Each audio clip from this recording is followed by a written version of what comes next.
Nagdimbang Davao 1 million voices ng mga kabataan upang isulong ang paglaban sa climate change. Umarangkada na. Ang ulat mula sa aming kasama, si Pengalinyo ng Radyo ng Bayan Davao.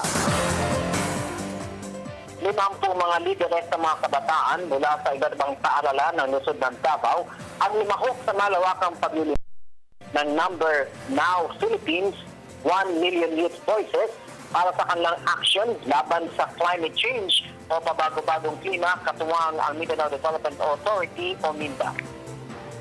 Ayon kay MINDA Executive Director Undersecretary Janet Locos na napakalaki ng papel ng mga kabataan sa kampanya laban sa pagkasira sa kalikasan, kaya't namuno na ang MINDA para sa patuloy na kampanya sa pangangalaga sa kalikasan tulad ng Greeneration, Nurturing Waters at iba pa.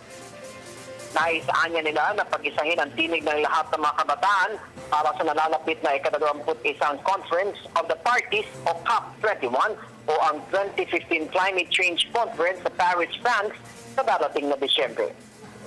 Nais din ito na makamit ang tinatawag na legally binding and universal agreement on climate change na ang pakay ay mapanatili ang warming below 2 degrees Celsius.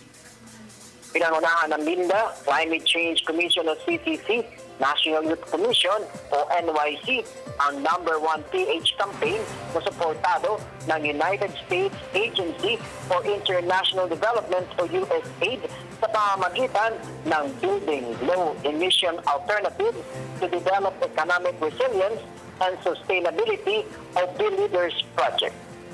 Ang Now Philippines ang siyang magpapalakas sa mga kabataan na ipamulat sa publiko ang mga bagay na kanilang gagawin para maiwasan o may masamang maidudulot sa kanila ang climate change.